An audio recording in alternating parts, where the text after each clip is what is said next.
تقوی اور پرہیزگاری کے لیے اپنے آپ کو گناہوں سے بچانا ضروری ہے۔ تقوی اور پرہیزگاری اس چیز کا نام ہے کہ جیسے کوئی شخص جسمانی بیماری کا شکار ہو جائے، مریض ہو جائے اور ڈاکٹر کو دکھانے کے لیے جائے، ڈاکٹر اس کے مرض کو دور کرنے کے لیے دوا لکھتا ہے اور ساتھ ساتھ کچھ باتوں سے بچنے کا بھی حکم دیتا ہے کہ یہ چیز مت کھانا، وہ چیز مت پینا۔ تو ہمارے جسم کی صحت کے لیے جس طرح دوا ضروری ہے، اس طرح پرہیز بھی ضروری ہے۔ اگر کسی شخص کو سخت کھانسی اور نزلہ ہو جائے اور ڈاکٹر دوا دینے کے ساتھ ساتھ یہ کہے بھائی کولڈ ڈرنک مت پینا، ٹھنڈا پانی مت پینا، دہی سے چاول رات میں مت کھانا، اب آپ ایک طرف دوا بھی کھا رہے ہیں، دوسری طرف کولڈ ڈرنک بھی پی رہے ہیں، ٹھنڈا پانی بھی پی رہے ہیں،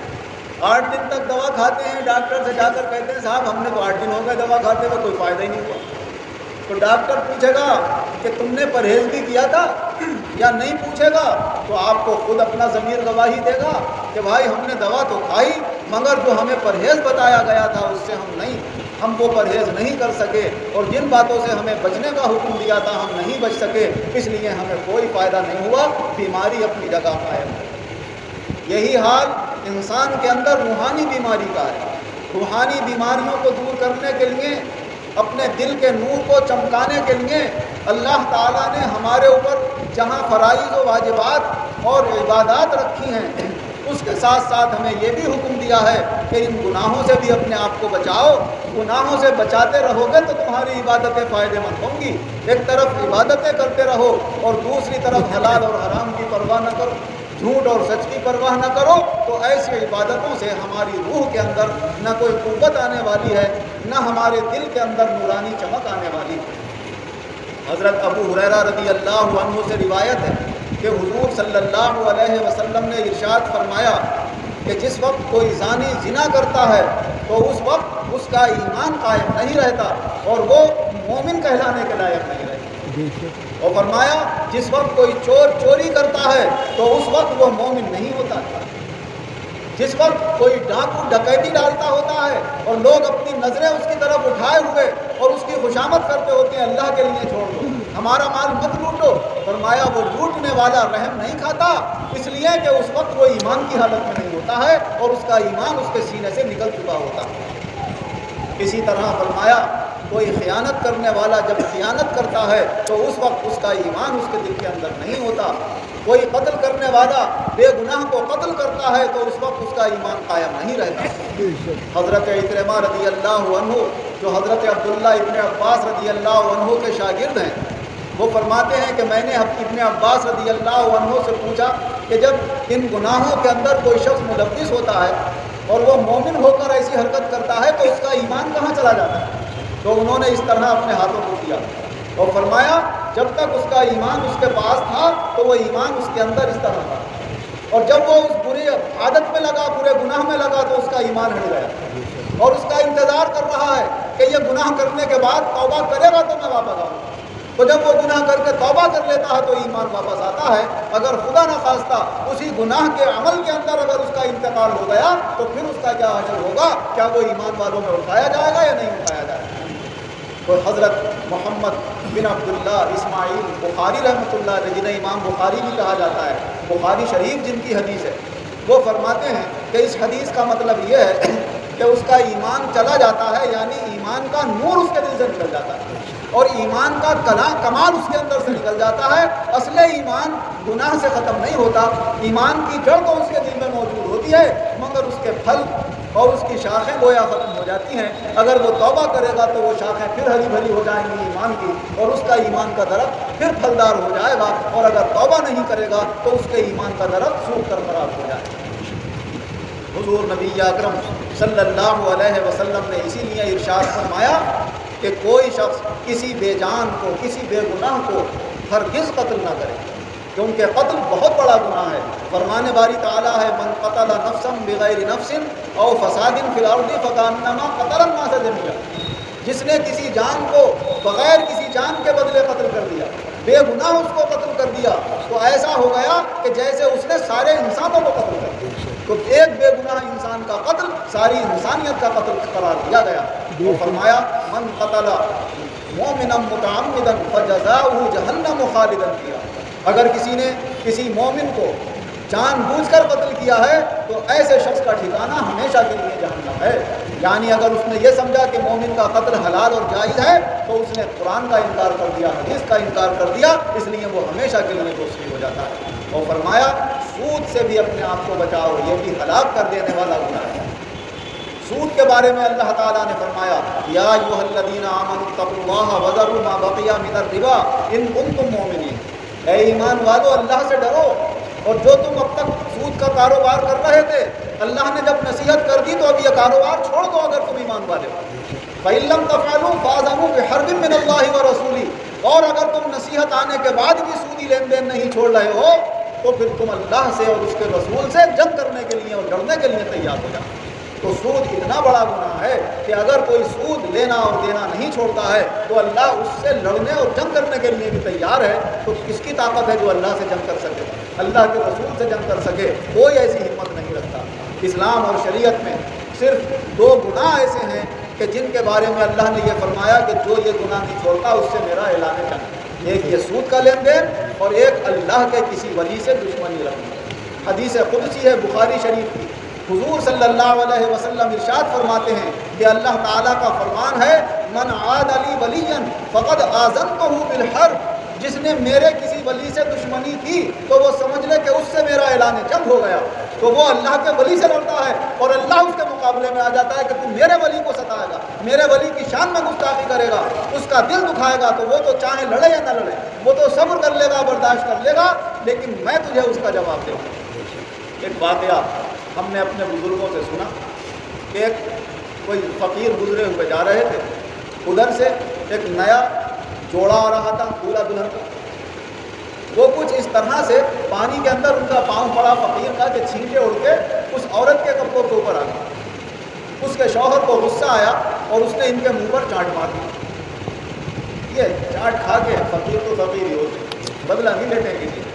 اللہ کے حوالے کر دیتے ہیں۔ کہتے ہیں خاک ہونے سے پہلے خاک ہو جاؤ، منہ تو قبل انتم، مرنے سے پہلے مر جاؤ۔ وہ تو اپنے آپ کو مرا ہوا سمجھتے ہیں، جس کا جو دل چاہے کہہ لے، جو دل چاہے کر لے، ان کی شان بہت بڑی ہوتی ہے، چلے گئے اپنے راستے۔ یہ لوگ جب گھر پہنچے دونوں دلہا دلہن تو اس مرد نے جس نے چانٹ مارا تھا اس کے پیٹ میں سب درد اٹھنے لگے۔ ڈاکٹروں کو دکھاتے ہیں، جانچ کراتے ہیں، کوئی پتہ ہی نہیں چلتا کیا بیماری ہے، تکلیف ہے کہ ختم نہیں ہوتی، نہ دوا سے ختم ہو رہی ہے نہ کسی چیز سے ختم ہو رہی ہے۔ تو پھر کسی نے یہ کہا کہ ہو سکتا ہے تم نے جس فقیر کے چانٹ مارا تھا اس نے کہیں بد دعا دے دی ہو، اس کی بد دعا سے تمہارے پیٹ میں درد ہو رہا ہے، اسے بلاؤ اور اسے معافی مانگو۔ ان فقیر کے پاس لوگ گئے، انہیں بلا کر لے کر آئے، ان سے معافی مانگی، بولے بھائی میں نے تو کوئی بد دعا نہیں کی، تم نے چانٹ مارا، میں تو اپنے راہ پر چلا گیا۔ تو کہا بھائی پھر ان کے پیٹ میں درد کیوں ہو رہا ہے؟ معلوم تو یہی ہوتا ہے کہ تمہاری وجہ سے ہو رہا۔ ارے تو کہ آپ سمجھ میں آ گیا معاملہ کیا۔ معاملہ یہ ہے کہ اس کے محبوب کے اوپر جب چھینٹیاں آئیں تو اسے غصہ آیا، اس نے ہمارے چانٹ مار دیا۔ تو پھر ہم بھی تو کسی کا محبوب ہیں، جو ہم سے محبت کرتا ہے اسے اس بات پہ غصہ آ گیا کہ اس نے ہمارے محبوب کے چانٹ کیوں مارا، اس لیے اس نے اس کے پیٹ میں درد کر۔ بہرحال یہ معافی مانگ رہے ہیں تو انشاءاللہ ٹھیک ہو جائے گا۔ تو اس طریقے سے اللہ تبارک و تعالی اپنے بندوں کو یہ دکھاتا ہے کہ دیکھو اللہ سے کوئی نہیں لڑ سکتا۔ اور یہ دو گناہ اسلام کے اندر اتنے خطرناک ہیں، ایک تو سود کا لین دین کہ جس سے اللہ اعلان جنگ کر رہا ہے، اور ایک اللہ کے ولی کی شان میں گستاخی۔ بہت سارے ہمارے مسلمان بھائی لاپرواہی میں کسی عالم کو برا کہہ دیں۔ ارے ولی کے سر پہ کوئی سین تھوڑی ہوتے ہیں کہ آپ دیکھ کے پہچان لو بھائی یہ ولی ہے، اس کی شان میں گستاخی نہیں کرے۔ ہم ہی میں سے چلتے پھرتوں میں سے کوئی انسان ایسا ہوتا ہے جس پہ اللہ کرم فرماتا ہے، اسے اپنا ولی بنا دیتا ہے۔ اب ہمیں تو پتہ نہیں،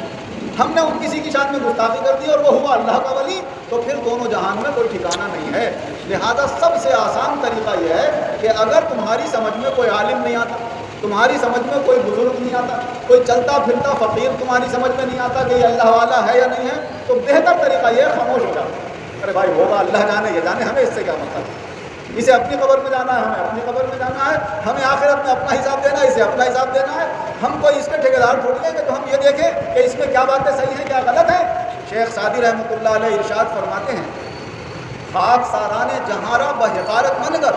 سوچ دانی کے دری گرد سوارے باشد۔ یہ جو جہان میں خاک چھانتے پھرتے ہیں انہیں حقارت کی نظر سے مت دیکھو، کبھی گرد و غبار اڑتا ہوا دکھے تو یہ مت سمجھو آندھی سے اڑ رہا ہے، کوئی شے سوار بھی آتا ہوتا ہے اور اس کے گھوڑوں کی ٹاپوں سے بھی گرد و غبار اڑتا ہے، تو کیا معلوم اس کے اندر کوئی شے سوار، اس میدان تصوف کا کوئی شے سوار، میدان ولایت کا کوئی سوار چھپا ہوا ہو۔ اللہ نے ان کے رازوں کو چھپا کر رکھا ہے۔ وہ فرماتے ہیں تا مرد سخن نہ گفتہ باشد، عیب و ہنرش نہ گفتہ باشد، جب تک آدمی اپنی زبان سے کچھ بولتا نہیں ہے، وہ اس اپنے اندر عیب رکھتا ہے یا ہنر رکھتا ہے، ہماری سمجھ میں نہیں آ سکتا۔ جب کچھ دیر ہم سے ملیں گے، اس سے بات چیت کریں گے، جبھی تو پتہ چلے گا یہ کیا ہے۔ ہم نے خالی چلتے پھرتے دیکھ لیا اور اعتراض شروع کر دیا۔ فرمایا ہر دیشہ گمام مبر کے خالص شاید کے فلم خفتہ باشد، ہر جنگل کو خالی مت سمجھا کرو، کوئی جنگل ایسا ہوتا ہے جہاں پر شیر بھی سوتا ہوتا ہے، تو کچھ جنگل میں شیر بھی چھپے ہوئے ہوتے ہیں۔ فرمایا کیا معلوم جسے تم خالی سمجھ رہے ہو وہ اللہ کا کوئی محبوب اور مقرب بندہ ہو۔ ایک ایمان والے کی شان یہی ہے کہ حضور نبی اکرم صلی اللہ علیہ وسلم نے ارشاد فرمایا من صمت نجا، جو خاموش رہا وہ کامیاب ہے۔ اسی طرح اگر آپ کسی عورت کو کہیں آتے جاتے دیکھ رہے ہیں، کسی لڑکی کو آتے جاتے دیکھ رہے ہیں، تو آپ کو یہ زیادہ اس کی گہرائی میں جانے کی اور باتیں بنانے کی ضرورت نہیں ہے کہ یہ بری ہے، یہ فلاں عمل کرنے والی ہے، یہ اس حرکت کر کے آ رہی ہے، کیونکہ اللہ تعالیٰ فرماتا ہے والذین یرمون المحصنات ثم لم یأتوا بأربعۃ شہداء فاجلدوہم 80 جلدۃ۔